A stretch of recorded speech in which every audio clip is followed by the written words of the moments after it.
ಎಲ್ರಿಗೂ ನಮಸ್ಕಾರ. ಒಂದ್ ಕಡೆ RCB ಕಪ್ ಗೆದ್ದಿದೆ ಅಂತ ಖುಷಿ ಪಡ್ಲಾ ಅಥವಾ RCB ಅಭಿಮಾನಿಗಳು ಸಾಯ್ತಾ ಇದ್ದಾರೆ ಅಂತ ದುಃಖ ಪಡ್ಲಾ ನಿಜಕ್ಕೂ ಗೊತ್ತಾಗ್ತಾ ಇಲ್ಲ. ದಿನನಿತ್ಯ ನೂರಾರು ಸುದ್ದಿ ಓದ್ತಾ ಇರ್ತೀವಿ, ಆದ್ರೆ ಇವತ್ತು ನಾನು ಸುದ್ದಿ ಓದೋ ಟೈಮಲ್ಲಿ ನಂಗೊಂದು ಸುದ್ದಿ ಬರುತ್ತೆ. RCB ಅಭಿಮಾನಿಗಳು ಕಾಲ್ ತುಳಿತದಿಂದ ಸಾವನ್ನಪ್ಪಿದ್ದಾರೆ ಅಂತ, 10 ಜನ ಸಾವನ್ನಪ್ಪಿದ್ದಾರೆ ಅಂತ ಸದ್ಯಕ್ಕಿರುವಂತ ಮಾಹಿತಿ. ಇವತ್ತು ನಮ್ಮ RCB ಟೀಮ್ ಏನಿದೆ ಬೆಂಗಳೂರಿಗೆ ಬರುತ್ತೆ. ಒಂದು ಖುಷಿ ಎಲ್ರಿಗೂ ಫ್ಯಾನ್ಸ್ಗೆ, ನಮ್ಮ RCB 18 ವರ್ಷದ ನಂತರ ಕಪ್ ಗೆದ್ದಿದೆ ಅಂತ ಆ ಸಂಭ್ರಮ ಐತಿ ಸಂದರ್ಭದಲ್ಲಿ ಈ ರೀತಿ ಒಂದು ಘಟನೆ ನಡೆದಿರುವಂಥದ್ದು ಎಲ್ರಿಗೂ ಕೂಡ ಬೇಜಾರಾಗ್ತಾ ಇದೆ. ಯಾಕೆ ಅಂತಂದ್ರೆ ಈಗ ಆಲ್ರೆಡಿ 30 ರಿಂದ 40 ಜನ ಟ್ರೀಟ್ಮೆಂಟ್ ಪಡಿತಾ ಇದ್ದಾರೆ, 11 ಜನ ಸಾವನ್ನಪ್ಪಿದ್ದಾರೆ.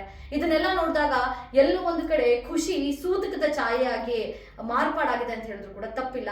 ಒಂದ್ ಕಡೆ ಪೊಲೀಸರು ಕೂಡ ಕಷ್ಟಪಡ್ತಾ ಇದ್ದಾರೆ, ಸರ್ಕಾರ ಎಲ್ಲಾ ರೀತಿ ಕ್ರಮ ಕೈಗೊಳ್ತಾ ಅನ್ನೋದೊಂದು ಕ್ವಶನ್ ಮಾರ್ಕ್ ಕೂಡ ನಮ್ಗೆ ಆಗುತ್ತೆ. ಯಾಕೆಂದ್ರೆ ವಿಧಾನಸೌಧ ಮತ್ತೆ ಚಿನ್ನಸ್ವಾಮಿ ಸ್ಟೇಡಿಯಂ 2 ಕಡೆ ಕಾರ್ಯಕ್ರಮ ಇದ್ದಿದ್ರಿಂದ ಎಲ್ಲೋ ಒಂದು ಕಡೆ ಪೊಲೀಸರು ಯಾವ ರೀತಿ ಭದ್ರತೆಯನ್ನು ಒದಗಿಸಿದ್ದಾರೆ. 11 ಜನ ಒಂದೊಂದು ನಿಮಿಷಕ್ಕೆ ಒಂದೊಂದು ಸಾವಾಗ್ತಾ ಇದೆ ಅಂತಂದ್ರೆ ಯೋಚನೆ ಮಾಡ್ಬೇಕಾಗುತ್ತೆ ಎಷ್ಟು ಮಟ್ಟಿಗೆ ಭದ್ರತೆ ಇರುತ್ತೆ ಅಂತ. ಅದು ಒಂದು ಕ್ವಶನ್ ಮಾರ್ಕ್ ಆದ್ರೆ, ಮತ್ತೊಂದು ಕಡೆ ಫ್ಯಾನ್ಸ್ ನಾವು ಕೂಡ ಯೋಚನೆ ಮಾಡ್ಬೇಕು, ನಾವ್ ಯಾವ ಜಾಗಕ್ಕೆ ಹೋಗ್ತಾ ಇದೀವಿ, ಏನಾಗುತ್ತೆ, ನಮ್ಗೆ ಸೇಫ್ಟಿ ಇದೆಯಾ ಅನ್ನೋದು ಯೋಚನೆ ಮಾಡ್ಬೇಕಾಗತ್ತೆ. ಎಲ್ಲೋ ಒಂದು ಕಡೆ ಯಾರು ತಪ್ಪು ಅಂತ ಗೊತ್ತಿಲ್ಲ, ಯಾರು ನಿರ್ಲಕ್ಷ್ಯ ಅಂತ ಗೊತ್ತಿಲ್ಲ, ಆದ್ರೆ ನೋವಿರೋದು ಮಾತ್ರ ಆ ಫ್ಯಾಮಿಲಿಗಳಿಗೆ.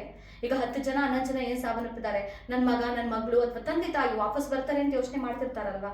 ಆದ್ರೆ ಈಗ ಆ ಕುಟುಂಬಕ್ಕೆ ಯಾರು ಸಾಂತ್ವನ ಹೇಳ್ತಾರೆ ಅಥವಾ ಅದನ್ನ ಅಕ್ಸೆಪ್ಟ್ ಮಾಡಕ್ ಆಗುತ್ತಾ ಆ ಫ್ಯಾಮಿಲಿಗಳಿಗೆ? ಈಗಾಗಲೇ ನಾವು ನೋಡ್ತಿದೀವಿ, ಎಲ್ಲರೂ ಕೂಡ ಹಾಸ್ಪಿಟಲ್ ಹತ್ರ ಹೋಗ್ತಾ ಇದ್ದಾರೆ. ನನ್ನ ಮಗ ಅಥವಾ ನನ್ನ ಮಗಳು ಯಾರು ಸಾವನ್ನಪ್ಪಿದ್ದಾರೆ ಇನ್ನೂ ಕೂಡ ಕ್ಲಾರಿಟಿ ಇಲ್ಲ. ಸೊ ದಯಮಾಡಿ ಅಭಿಮಾನಿಗಳು ಅಭಿಮಾನವನ್ನ ಇಟ್ಕೊಳ್ಳಿ, ಅಭಿಮಾನವನ್ನ ಇಟ್ಕೋಬೇಡಿ. ಎಲ್ಲರೂ ಕೂಡ ಫ್ಯಾನ್ಸ್ ಇರ್ತಾರೆ, ಸೆಲೆಬ್ರಿಟೀಸ್ ಇರ್ತಾರೆ, ಕ್ರಿಕೆಟರ್ಸ್ ಎಲ್ರಿಗೂ ಇರ್ತಾರೆ.